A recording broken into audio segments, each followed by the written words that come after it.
When I did my graduate studies at the Middle East Institute at Columbia University's School of International Affairs, I took many courses on the question of the Middle East conflict. Semester after semester, we studied the Middle East conflict as if it was the most complex conflict in the world, when in fact, it is probably the easiest conflict in the world to explain. It may be the hardest to solve, but it is the easiest to explain. In a nutshell, it's this. One side wants the other side dead. Israel wants to exist as a Jewish state and to live in peace. Israel also recognizes the right of Palestinians to have their own state and to live in peace. The problem, however, is that most Palestinians and many other Muslims and Arabs do not recognize the right of the Jewish state of Israel to exist.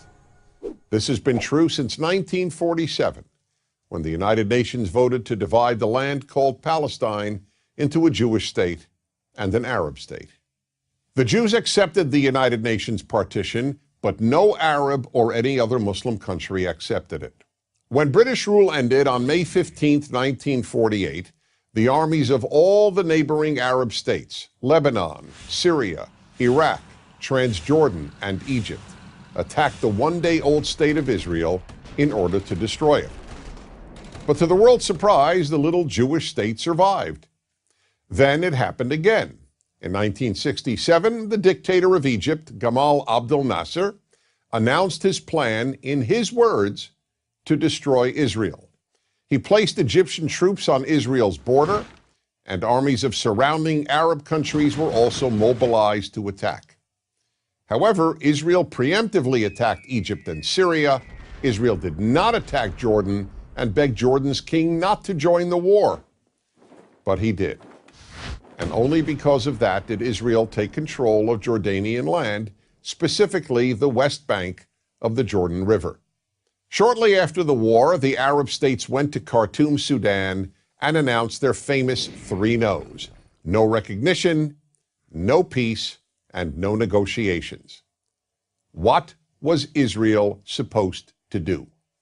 Well, one thing Israel did a little more than a decade later in 1978 was to give the entire Sinai Peninsula, an area of land bigger than Israel itself and with oil, back to Egypt, because Egypt, under new leadership, signed a peace agreement with Israel.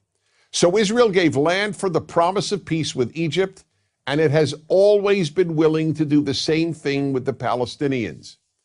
All the Palestinians have ever had to do is recognize Israel as a Jewish state and promise to live in peace with it. But when Israel has proposed trading land for peace, as it did in 2000, when it agreed to give the Palestinians a sovereign state in more than 95% of the West Bank and all of Gaza, the Palestinian leadership rejected the offer and instead responded by sending waves of suicide terrorists into Israel. Meanwhile, Palestinian radio, television, and school curricula remain filled with glorification of terrorists, demonization of Jews, and the daily repeated message that Israel should cease to exist. So it's not hard to explain the Middle East dispute. One side wants the other dead.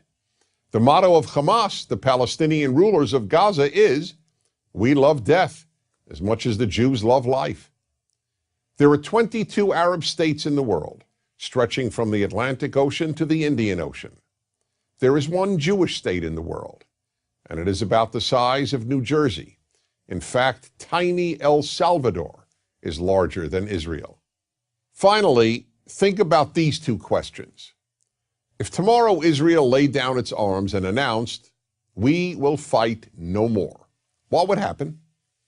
And if the Arab countries around Israel laid down their arms and announced, "We will fight no more," what would happen? In the first case, there would be an immediate destruction of the state of Israel and mass murder of its Jewish population. In the second case, there would be peace the next day.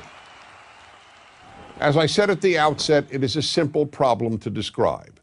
One side wants the other dead. And if it didn't, there would be peace. Please remember this. There has never been a state in the geographic area known as Palestine that was not Jewish. Israel is the third Jewish state to exist in that area. There was never an Arab state, never a Palestinian state, never a Muslim or any other state. That's the issue. Why can't the one Jewish state the size of El Salvador be allowed to exist? That is the Middle East problem. I'm Dennis Prager.